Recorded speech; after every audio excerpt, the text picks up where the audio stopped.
طلع البدر علينا من ثنيات الوداع وجب الشكر علينا. الصلاة والسلام على أشرف الأنبياء والمرسلين سيدنا وحبيبنا وشفيعنا ومولانا محمد وعلى آله وأصحابه ومن تبعهم بإحسان إلى يوم الدين. أما بعد.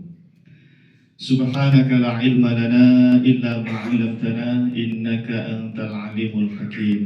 اللهم انفعنا بما علمتنا وعلمنا ما ينفعنا وزدنا علما نافعا برحمتك يا أرحم الراحمين. Amin.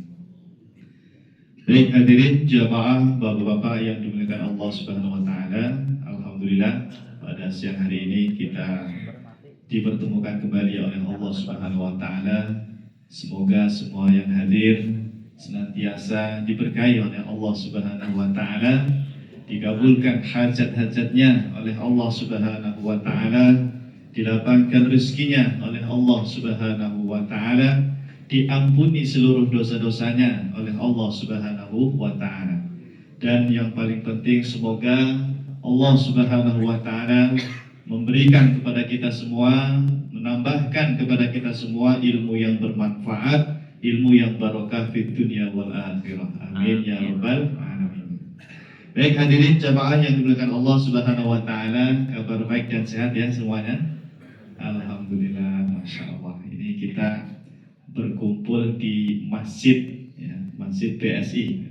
Saudara-saudari kita, ini tadi saya WA Pak dengan teman saya yang melaksanakan ibadah haji. Sudah mulai jamaah kita, jamaah haji mulai menuju kepada Arafah. Masya Allah. Mudah-mudahan semua saudara-saudari kita yang sedang melaksanakan ibadah haji diberikan kesehatan selalu oleh Allah Subhanahu wa taala, diberikan kelancaran, keselamatan dalam ibadah hajinya, dan menjadi haji yang mabrur. Amin ya rabbal alamin. Jadi jamaah di sana sedang wukuf di Arafah, kita sini iktikaf di Masjid PSI, masya Allah. Dan kita akan pelajari amalan-amalan yang insya Allah Pak, kalau kita lakukan nanti pahalanya itu sama Pak, setara kata Rasulullah SAW dengan pahala ibadah haji, masya Allah. Baik, saya sudah kumpulkan setidaknya ada 7 nanti Pak, amalan-amalan yang kalau kita lakukan itu setara pahalanya dengan ibadah hajinya. Jadi nanti kita akan spill satu-satu ya, kita bahas satu-satu. Yang pertama itu adalah tentang sholat 5 waktu secara berjamaah. Yang kedua nanti tentang sholat sunnah isyraq ya. Kemudian yang ketiga menghadiri majelis ilmu, masya Allah ya. Kemudian yang keempat ada anjuran membaca tasbih, tahmid, takbir setelah sholat fardu. Kemudian yang kelima birrul walidain atau berbakti kepada kedua orang tua. Yang keenam ibadah umroh tapi di bulan Ramadan. Nanti ada hadisnya ya. Ibadah umroh yang dilakukan di bulan Ramadan itu nanti setara dengan haji. Kita sebutkan nanti hadis-hadisnya. Dan yang terakhir, nah ini kayaknya semuanya pengen yang nomor 7 nih. Bertekad kuat ya, berkeinginan kuat untuk ibadah haji ya. Pengen doang Pak itu sudah dapat pahala haji, masya Allah. Nanti kita bahas ya dalilnya. Baik, mudah-mudahan 7 ini selesai ya, 30 menit insya Allah. Baik, yang pertama yaitu amalan sunnah yang bukan amalan sunnah ya, amalan-amalan yang setara dengan ibadah haji. Yang pertama adalah melaksanakan sholat 5 waktu secara berjamaah. Hadisnya adalah riwayat Imam At-Tabrani dengan sanad yang sahih jemaah. Baginda Rasulullah Shallallahu Alaihi Wasallam pernah bersabda, Sallu ala Nabi Muhammad, Man masya ila salatin maktubatin fil jamaah. Barang siapa atau siapapun yang berjalan menuju sholat 5 waktu secara berjamaah. Jadi dari rumah atau dari kantor menuju ke masjid ya, niatnya sholat berjamaah. Maka fahiya kahajjatin, amalan tersebut sama seperti ibadah haji. Kahajjatin, hajjatin itu adalah ibadah haji, masya Allah. Anda tadi Pak sholat berjamaah Pak, sholat duhur Bahkan mungkin setiap waktu Anda selalu berjamaah Pak. Zuhur, asar, maghrib, isya, subuh. 5 kali haji itu Pak. 5 pahala haji. Karena Nabi menyebutkan hanya yang penting sholat maktubah Pak. Nabi tidak menyebut 5-5-nya sebetulnya ya. Beliau hanya menyebutkan ila sholatin maktubah. Siapa yang menuju melaksanakan untuk sholat berjamaah, maka insya Allah pahalanya haji ya. Insya Allah ya. Waman masya ila sholatin tatawu, dan barang siapa yang berjalan menuju sholat sunnah, tolong dicatat Pak. Dalam hadis ini yang dimaksud sholat sunnah ini adalah sholat duha itu. Fahiyya ka umrotin tamatin, maka dia akan mendapatkan pahala umroh. Ya. Jadi sholat tatawuk di situ kata para ulama adalah sholat duha. Sholat duhanya di masjid tadi. Nah, maka nanti ada pembahasan seluruh sholat sunnah itu Pak afdolnya di rumah. Kayak tahajud ya, dan lain-lain itu afdolnya di rumah. Kecuali sholat duha Pak. Afdolnya sholat duha itu di masjid. Ya, afdolnya sholat duha itu di masjid ya. Maka kalau Anda berangkat kerja, belum duha kan di rumah mungkin ya, karena berangkat pagi, Anda sholat duhanya Pak usahakan di masjid supaya kena hadis ini Pak. Waman masya ila sholati tatawwu, siapa yang berjalan menuju sholat sunnah duha di masjid ini Pak maksudnya di masjid, maka dia akan mendapatkan pahala umroh. Sholat sunnah duha di masjid ya, pahalanya Pak umroh. Oke. Kalau sholat wajib tadi pahalanya apa? Haji. Insyaallah. Baik, nanti kita bahas. Pak Ustadz, sholat duhanya jam 11 boleh nggak? Setengah 12? Boleh nggak Pak? Sholat duha setengah 12 boleh nggak? Boleh. Duha itu kan sejak terbit ya, sejak terbit matahari, matahari agak tinggi gitu, baru nanti berakhir sebelum adzan zuhur. Ya. Selama belum adzan zuhur Pak, masih boleh sholat duha. Nah, sempatkan sholat duha di masjid ini ya. Dapat pahala umroh insyaallah ya. Amin. Lanjut.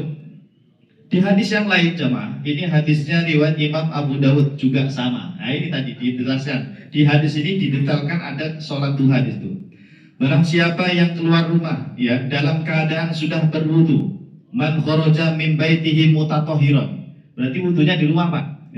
Wudunya dari rumah. Ya. Siapa yang keluar rumah atau keluar dari kantornya ya, dalam keadaan sudah berwudu, lalu dia menuju ke masjid untuk sholat 5 waktu ya, sholat wajib ya. Fa'ajruhu ka'ajril haji al-muhrim, maka pahalanya sama seperti ibadah haji. Ya, hampir mirip dengan hadis sebelumnya ya. Ini juga hadisnya sahih cuma riwayat Imam Abu Dawud ya. Kemudian waman kharaja ila tasbihid duha. Siapa yang keluar menuju masjid untuk sholat duha. Nah ini Pak, hadis ini tafsir untuk hadis sebelumnya tadi. Kalau tadi kan nggak disebutkan lafaz duhanya kan ya. Pokoknya sholat sunnah itu maksudnya adalah ini Pak, sholat duha di masjid, maka dia akan mendapatkan pahala umroh. Ingat-ingat Pak, kalau sholat wajib pahalanya haji, tapi berjamaah ya syaratnya kan, berjamaah. Tapi kalau sholat duha di masjid pahalanya apa? Umroh. Masya Allah. Baik, insya Allah kita semua ini tiap hari dapat pahala haji. Amin. Yang kedua, sholat sunnah isyraq ini termasuk amalan yang kalau Anda lakukan Pak, dapat pahala haji. Hadisnya sahih riwayat Imam At-Tirmidzi. Baginda Rasulullah SAW bersabda, man shalla al-ghadata fi jamaah. Ghadah ini subuh Pak. Siapa yang sholat subuhnya berjamaah. Catat ya, syarat Anda pengen dapat pahala haji, catat Pak. Syarat nomor 1, subuhnya berjamaah. Itu syaratnya. Yang kedua, zikir sampai dengan matahari terbit setelahnya. Zikir ya, setelah sholat subuh berjamaah berzikir sampai matahari terbit. Itu syarat kedua. Ada zikir. Anda melakukan zikir atau hadir di majelis zikir. Majelis zikir itu majelis ilmu Pak, kata para ulama. Di antaranya. Ya, majelis zikir itu di antaranya adalah majelis ilmu. Maka kalau Anda ngaji subuh itu kajian subuh, pada subuh ya, hari Sabtu atau hari Ahad biasanya kajian subuh, itu termasuk zikir Pak.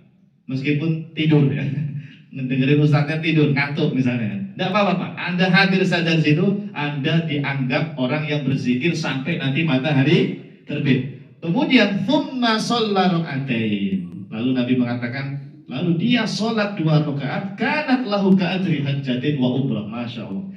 dia akan mendapatkan pahala seperti haji dan umroh, double Pak. Haji dan umroh. Nabi sampai mengatakan tambah.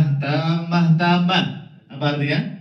Sempurna dan sempurna. Ya Allah, ini kesempatan kita Pak. Haji dengan low budget ya, dengan uang yang sedikit, bahkan tidak butuh biaya Pak ini. Butuh biaya nggak Pak untuk ini? Tidak Pak. Sholat subuh aja berjamaah. Lalu nanti duduk sampai matahari terbit. Zikiran Pak, zikiran ya. Boleh baca Quran, boleh zikir yang lain, atau menghadiri majelis ilmu, termasuk itu. Lalu kemudian sholat dua rakaat gitu. Itu pahalanya haji dan umroh. Baik. Nah, pertanyaannya itu begini jemaah. Pak Ustadz, itu niatnya apa? Karena di hadis itu nyebut apa Pak Rasulullah di situ Pak? Coba perhatikan. Ada nama sholatnya nggak di situ? Nggak ada kan? Apakah isyraq itu ada nggak di situ? Isyraq. Lalu dia sholat isyraq, ada nggak Nabi nyebut begitu? Tidak ada. Duha juga ada nggak di situ? Tidak ada juga. Nabi hanya mengatakan sholat ini. Pokoknya sholat 2 rakaat. Nah makanya Pak, nanti diperdebatkan oleh para ulama kita. Ini 2 rakaat ini sholat apa gitu?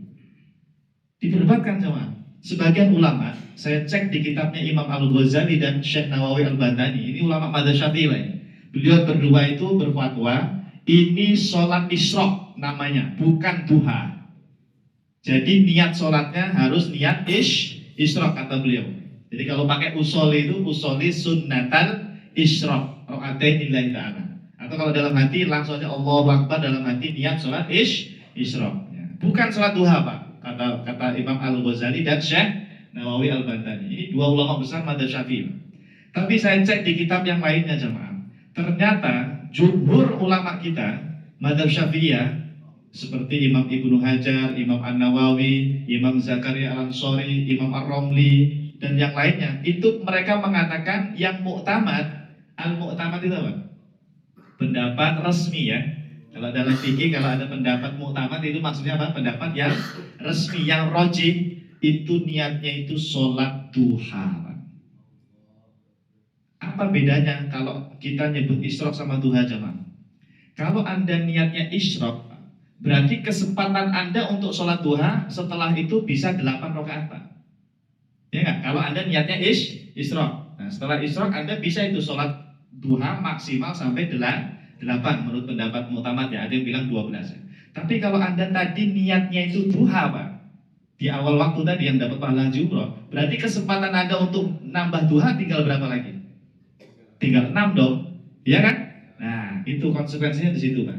Kalau Anda menganggap itu adalah niatnya isyraq, berarti nanti bisa sholat duha sampai 8. Tapi kalau Anda menganggapnya itu adalah sholat duha sebetulnya, berarti nanti tinggal nambah 6 lagi untuk duha. Paham? Gitu, ya. Jadi beda ini di antara para ulama, ada sedikit perbedaan tentang niatnya. Ala kulli hal, yang penting sholat sunnah. Mau niatnya apa saja silakan. Kalau saya Pak, saya gabung itu Pak. Saya gabung. Dalam hati itu saya niat sholat duha dan sholat isyraq. Boleh Pak, menggabungkan niat? Boleh. Bahkan kalau bisa tambahkan niat sholat istikharah, niat sholat hajat Pak. 1 sholat Pak, atau 2 rakaat itu niatnya banyak boleh Pak. Itu namanya at-tasyrik fin niyah. Menggabungkan niat. Para ulama kita membolehkan seperti itu. Kasusnya seperti puasa Pak. Boleh nggak Anda menggabungkan puasa Arafah sekaligus puasa hari Kamis? Bisa. Dapat 2 pahala Anda Pak. Tadi subuh atau tadi malam Anda niat puasa Arafah, sekalian ini puasa hari Kamis, dapat double Pak. Itu malaikat nyatet 2 pahala itu. Namanya at-tasyriku fin niyah, menggabungkan niat. Sholat juga begitu Pak. Silakan Pak. Niat duha, niat isyraq, niat istikharah, niat hajat dan seterusnya ya. Boleh seperti itu. Baik, lanjut. Ini tambahan saja jemaah tentang sholat sunnah itu yang paling afdal sebetulnya sholat Idul Adha. Dia ranking nomor 1 Pak, peringkat nomor 1 dari semua sholat sunnah, sholat Idul Adha. Masya Allah. Besok insya Allah kita akan melaksanakan sholat Idul Adha. Sholat duha, sholat isyraq peringkatnya nomor 9 Pak. Sholat witir tahajud mana Pak? Sholat witir tahajud nomor 6 dia Pak, peringkatnya ya. Ini dari segi afdaliyah ya. Afdaliyah itu keutamaan pahala. Artinya Pak, nomor 1, nomor 2 itu pahalanya lebih besar dibandingkan sholat sunnah yang lain gitu. Paham ya? Nah ini nomor 10 itu semua sholat sunnah Pak, apapun yang Anda kenal sholat sunnah, masukkan ke nomor 10 Pak. Derajatnya sama kata para ulama madzhab Syafi'iyah. Ya, para ulama Syafi'iyah mengatakan sholat apa misalnya Pak? Yang belum ada di 9 itu apa? Tahiyatul masjid, istikharah, sholat tasbih, sholat hajat, sholat apa lagi? Pokoknya semua sholat sunnah Pak, masukkan ke nomor 10 ya. Derajatnya sama ya. Oke. Baik, lanjut. Sekarang yang ketiga. Amalan yang setara dengan haji yang ketiga adalah menghadiri majelis ilmu. Masya Allah. Alhamdulillah hari ini kita ngaji Pak, hadir di majelis ilmu. Baginda Rasulullah Shallallahu Alaihi Wasallam bersabda, "Man ghoda ilal masjid la yuridu illa an yata'allama khairan aw ayya'lama kana lahu ka'ajri hajin ta'aman hijjatuhu." Siapapun yang berjalan menuju masjid dengan tujuan untuk belajar ilmu agama. Tadi kesini niatnya ngaji apa Pak? Apa mau tidur sebentar? Ya, niatnya sholat ya, sholat duhur sekaligus niat ngaji itu Pak, niatnya harus begitu ya. Jangan niat mumpung tidur nanti tidur mumpung ngaji, jangan ya. Kalau ketiduran nggak apa-apa Pak, ketiduran nggak apa-apa. Tapi sengaja niat tidur jangan ya. Kalau ketiduran nggak apa-apa ya. Nah ini amalan yang setara dengan ibadah haji. Apa tadi? Menghadiri majelis ilmu, Masya Allah. Tapi Pak, tolong ini ya diperhatikan. Anda itu kalau berada di majelis ilmu, tolong prioritaskan ilmu yang hukumnya wajib ain dulu Pak. Bahkan kalau bisa guru-guru kita yang mengajar di masjid-masjid atau di taklim, majelis taklim, hendaknya orang awam seperti kita ini diberikan dulu ilmu yang wajib ainnya dulu. Baru setelah itu yang wajib kifayah. Jangan kebalik Pak, kita rajin belajar apa misalnya bahasa Arab, rajin belajar usul fikih yang mumet-mumet itu ya, tapi nggak pernah belajar tauhid misalnya, itu kurang bagus Pak. Atau nggak belajar fikih misalnya, nggak belajar tentang akhlak, tazkiyatun nafas, itu kurang bagus. Kalau bisa dahulukan ilmu yang hukumnya wajib ain. 3 itu Pak, tauhid, fikih dan akhlak. Itu intisari Quran hadis itu Pak. Ya jamaah, saya ingatkan kembali, intisari dari ajaran agama Islam atau dari Al-Quran dan As-Sunnah itu Pak, kata para ulama, itu larinya ketiga itu Pak.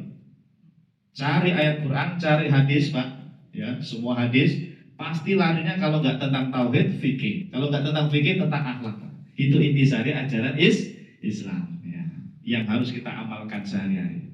Nah baru setelah itu sisanya tambahkan itu Pak, pelajari ilmu yang hukumnya wajib kifayah. Apa bedanya wajib ain sama wajib kifayah Pak?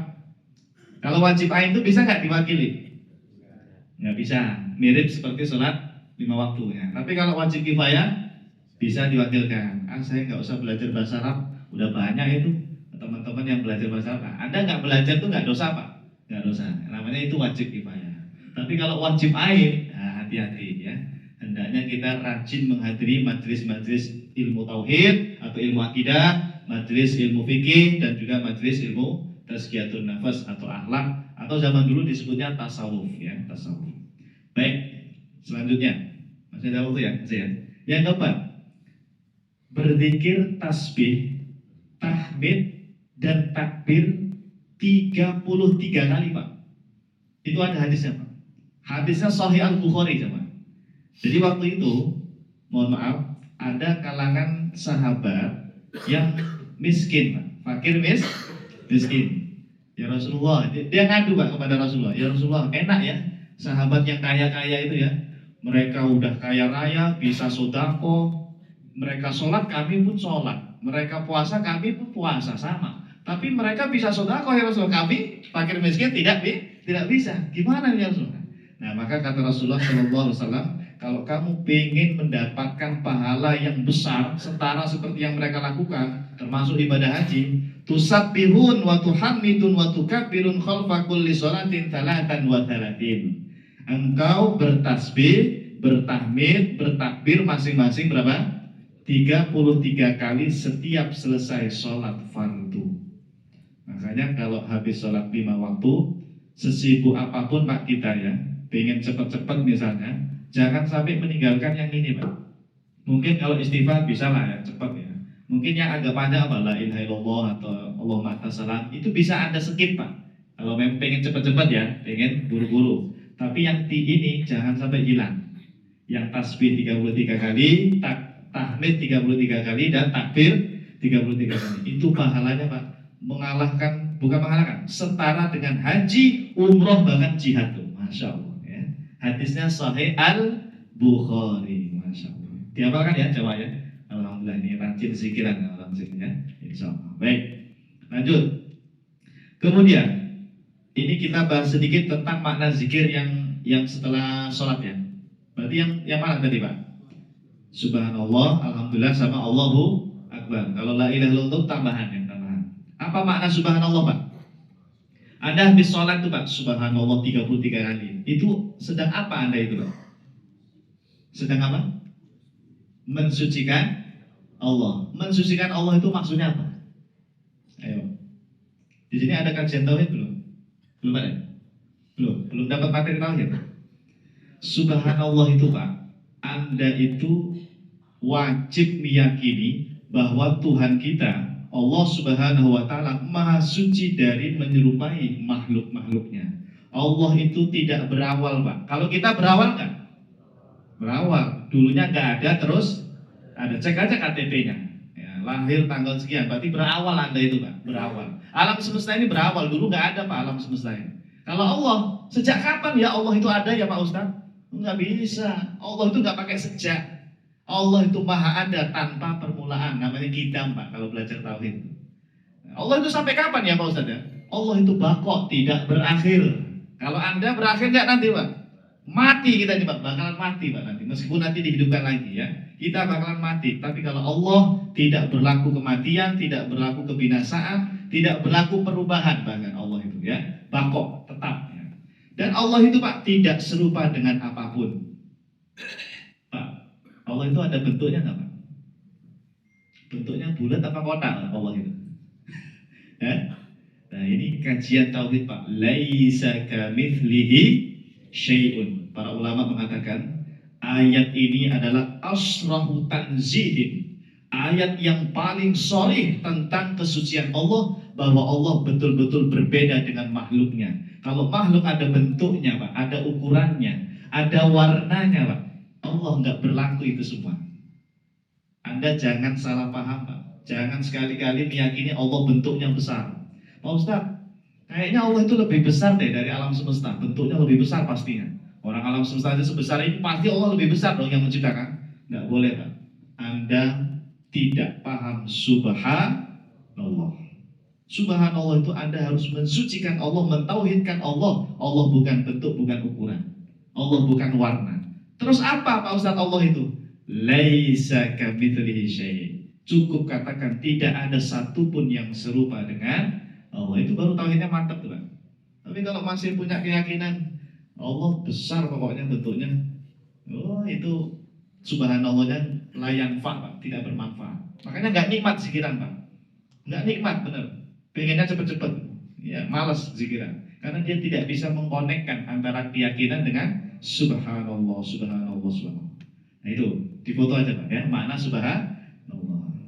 Ini kalau saya jelaskan semua nanti bisa sampai asar nanti. Nah itu cukuplah itu ya. Nanti kapan-kapan dibahas di ilmu tauhid ya, tentang makna zikir subhanallah, alhamdulillah, la ilaha illallah, dan Allahu Akbar. Berikutnya, yang kelima, yaitu berbakti kepada kedua orang tua atau birrul walidain, termasuk amalan yang setara dengan ibadah haji. Masya Allah. Orang tuanya masih ada bapak-bapak? Nah, mungkin sebagian sudah meninggal atau mungkin sebagian lagi masih ada ya. Nah, hadisnya riwayat Imam At-Tabrani. Dulu ada seorang sahabat ya, pengen ikut jihad Pak. Pengen ikut berjihad, tapi tidak mampu. Wala aktir kata laki-laki. Lalu Nabi kemudian bertanya, kamu masih punya orang tua enggak? Fahal baqiya ahadun min walidaik, kamu punya orang tua enggak? Seorang laki-laki tadi menjawab, ummi, ada ya Rasulullah, tinggal ibuku yang masih hidup. Fabalullaha udran fi biriha. Kalau begitu, kamu berbuat baiklah kepada Allah dengan cara kamu berbakti kepada ibumu. Kalau kamu lakukan, maka engkau akan mendapatkan pahala haji, pahala umroh, bahkan pahala jihad yang tadi kamu inginkan. Dia pengen jihad tadi tuh, dia tadi pengen jihad tapi tidak mampu, tidak bisa. Ya. Mungkin karena fisiknya atau karena biaya dan sebagainya. Akhirnya Nabi menyuruh dia, memerintahkan dia untuk apa? Berbakti kepada orang tua. Dan Nabi menyebut pahala haji, pahala umroh, dan pahala jihad. Masya Allah. Itulah enaknya jadi umat Rasulullah Sallallahu Alaihi Wasallam. Lanjut, dikit lagi lah. Yang keenam, ibadah umroh di bulan Ramadan. Khusus ibadah umroh di bulan Ramadan saja. Ini yang pahalanya setara dengan haji. Hadisnya Sahih Al-Bukhari dan Sahih Muslim. Rasulullah Sallallahu Alaihi Wasallam bersabda, "Fa inna umratan fi Ramadan taqdi hajjatan atau hajjatan ma'i." Sesungguhnya ibadah umroh di bulan Ramadan itu pahalanya setara dengan pahala ibadah haji atau sama seperti beribadah haji bersamaku. Masya Allah. Pernah umroh di bulan Ramadan jemaah? Biasanya lebih mahal ya. Ya, itu Pak, Masya Allah. Alhamdulillah ya. Mudah-mudahan nanti Allah berikan kesempatan kepada kita semua bisa ibadah umroh Pak. Kalaupun tidak bisa haji, minimal bisa umroh khususnya di bulan Ramadan nanti. Amin ya Allah ya Rabbal Alamin. Baik. Yang keberapa? Terakhir. Amalan yang ketujuh yang pahalanya setara ibadah haji adalah bertekad kuat, punya keinginan kuat Pak. Ingin banget Pak untuk bisa berangkat haji Pak. Bahkan sampai kadang-kadang dia berdoa menangis Pak. Ya Allah, tetangga saya, saudara saya kok gampang banget berangkat haji ya Allah. Saya kok nggak bisa ya Allah. Sampai begitu Pak dia berdoa kepada Allah. Pengen banget ya Allah bisa haji sama istri ya Allah. Saya pengen bisa haji bersama orang tua. Keinginan kuat seperti itu Pak. Pahalanya Pak, dapat pahala haji. Nggak percaya? Kita buktikan Pak. Hadisnya Sahih Al-Bukhari dan Sahih Muslim. Rasulullah Shallallahu Alaihi Wasallam ketika itu jamaah pulang dari perang Tabuk. Pulang dari perang apa? Tabuk. Masuk ke Madinah. Jalan ya bersama para sahabat pulang dari perang Tabuk.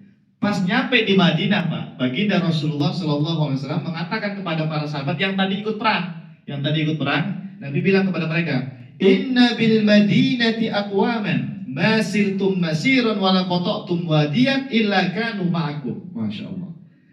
Sesungguhnya di Madinah ini, di kota kita ini, Madinah Al-Munawwarah, ada suatu kelompok, suatu kaum umat Islam yang mana mereka mendapatkan pahala seperti yang kalian lakukan. Padahal mereka nggak ikut perang, gitu Pak. Mereka tidak ikut perang.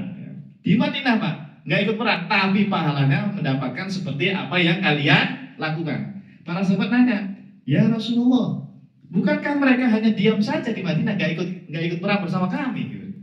Lalu Nabi menjawab, wahum bil Madinah habasahumul udhru.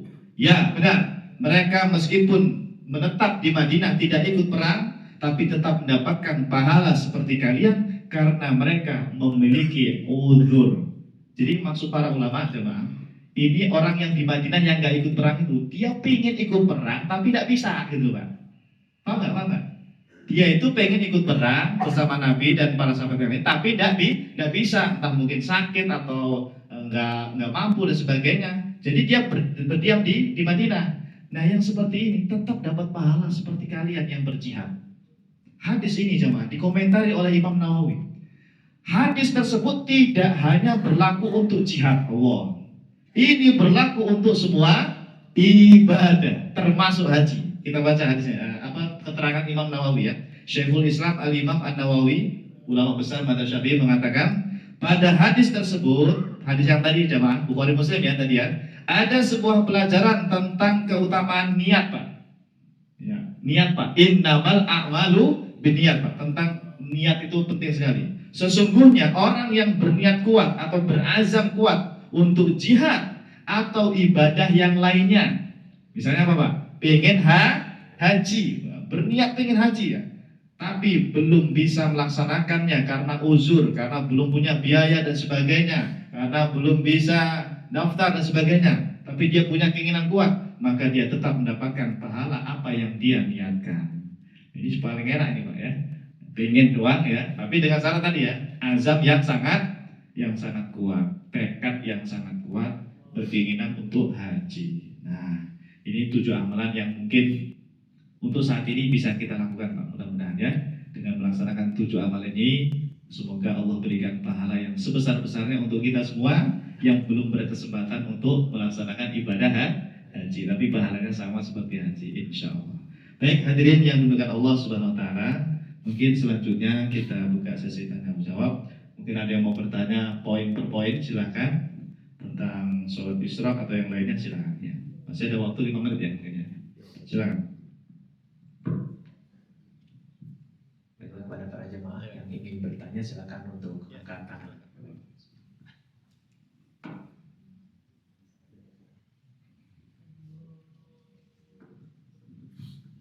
Bismillahirrahmanirrahim. Izin bicara Pak Ya, Ustaz. silakan.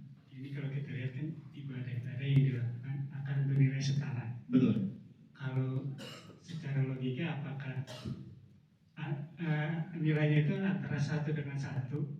Contoh orang yang pergi haji itu kan apakah ada nilai plus dari ibadah seperti Oh ya, baik. Contohnya seperti surat Al-Ikhlas 3 kali itu setara Ya, dengan betul. baca Al-Quran. Ya. Terima kasih Pak Ustaz. Ya. Jadi misalnya tadi disebutkan siapa yang membaca surah Al-Ikhlas 3 kali ya, itu pahalanya kan setara dengan orang khatam membaca Al-Quran. Atau kita siapa yang melakukan ibadah ini maka pahalanya seperti ibadah haji. Apakah pahalanya itu betul-betul sama Pak Ustadz ya? Yang saya baca di keterangan para ulama, misalnya Syekh Utsaimin ya, kata beliau memang al-musyabahah fil ajr, benar-benar setara dari segi pahala. Tapi la fil ijza. Nah, ini kata Syekh Utsaimin, la fil ijza, tapi belum menggugurkan kewajiban haji. Hanya setara dalam hal apa? Pahala, tapi tidak bisa menggugurkan kewajiban haji bagi Anda. Gitu. Jadi misalnya gini, sebetulnya kita wajib haji Pak, tapi karena antrinya itu lama gitu ya, antrinya lama. Ini nggak bisa Pak dengan hanya seperti ini terus Anda bilang sudah gugur haji saya, uang saya yang itu nggak usah lah buat antri, nggak usah. Nah, itu nggak boleh begitu. Ya. Bahwa Anda dapat pahala haji iya, tapi untuk menggugurkan kewajiban haji itu belum bisa gitu ya. Jadi itulah fadl dari Allah Pak. Memang ini anugerah Pak dari Allah untuk kita semua, untuk umat Islam. Dan itulah keberuntungan bagi kita yang beriman kepada Allah dan Rasulullah SAW. Banyak bonus Pak, banyak bonus. Apalagi haji yang mabrur itu apa pahalanya Pak? Nabi bilang apa? Haji mabrur itu laisa lahu jaza illal jannah. Balasannya kan surga Pak ya. Ya Anda dengan ini juga balasan surga insya Allah begitu. Cuma nanti surganya itu apakah lebih tinggi atau derajatnya seperti apa? Nah itu yang Allah alam ya. Yang jelas Anda mendapatkan pahala seperti orang yang haji ya. Sebagaimana dohir hadisnya begitu, sudah kita imani saja. Nggak usah pusing-pusing, ini nanti sama apa enggak ya? Ya udah, pokoknya imani saja, kita laksanakan saja lah ini 7 amal ini. Mudah-mudahan nanti di akhirat kita tercengang Pak nanti di akhirat. Atau kita malah berbahagia, ya Allah ternyata pahalanya begitu nanti insya Allah ya, seperti itu ya. Wallahu a'lam. Baik, lagi. Silakan. Assalamualaikum Pak Ustaz. Waalaikumsalam warahmatullahi. Bagi pria itu kan sholat berjamaah di subuh di masjid, kemudian lanjut zikir. Oh, sholat isyak tadi ya? Iya. Ya, nomor 2 ya. Nah, khusus bagi wanita atau para istri kan tidak perlu sholat di rumah. Kemudian dia berzikir di rumah sampai waktunya Iya, besok atau 2 dapat pahala haji atau tidak gitu ya? setara mendapat Haji atau tidak? Oke, baik ya. Terima kasih Mas. Ya, bagus ini. Jamaah, tadi itu kan seolah-olah disebutkan untuk laki-laki ya. Bagaimana dengan perempuan Pak Ustadz yang sholatnya di rumah? Apakah bisa mendapatkan pahala haji melalui sholat isyraq? Kita lihat aja Pak hadisnya tadi. Nabi itu tidak nyebut masjid Pak tadi. Siapa yang sholat subuh berjamaah, pokoknya syaratnya subuhnya berjamaah. Nabi nggak menyebut fil masjid. Berarti bagi ibu-ibu yang sholat subuhnya di rumah, yang penting berjamaah aja. mungkin sama anaknya kali Pak ya, atau sama cucunya. Pokoknya berjamaah subuhnya, tidak harus di masjid. Syarat kedua, zikiran sampai matahari terbit. Nabi nggak nyebut apakah boleh pindah tempat atau enggak ya. Kadang-kadang ada yang nanya, Pak Ustaz, boleh nggak sih pulang dulu ke rumah gitu habis zikiran di masjid atau habis sholat subuh pindah tempat? Nggak apa-apa Pak. Yang penting tuh zikirannya itu loh. Zikiran sampai matahari terbit. Ya. Lalu Anda sholat 2 rakaat, bahkan sholat 2 rakaat ini bisa Anda tunda Pak. Pulang dulu, mungkin mandi dulu atau Anda wudhu dulu ya karena batal, tidak masalah. Karena tidak ada syarat seperti langsung itu tidak ada. Nabi dalam hadis hanya menyebutkan yang penting sholat subuhnya berjamaah, ada zikiran sampai matahari terbit, dan ada sholat 2 rakaat. Mudah, insya Allah mendapatkan pahala haji umroh tadi. Tambah sempurna. Wallahu a'lam. Cukup atau cukup ya? Baik, terima kasih. Alhamdulillah, jemaah, semoga kita yang hadir ini dihitung pahala seperti jamaah haji yang sekarang sedang wukuf di Arafah ya. Kita doakan semuanya semoga diampuni oleh Allah Subhanahu wa taala dan mendapatkan pahala yang sebesar-besarnya kelak di akhirat. Amin ya rabbal alamin. Subhanakallahumma wa bihamdika asyhadu an la ilaha illa anta astaghfiruka wa atubu ilaik. Terima kasih. Wassalamualaikum warahmatullahi wabarakatuh.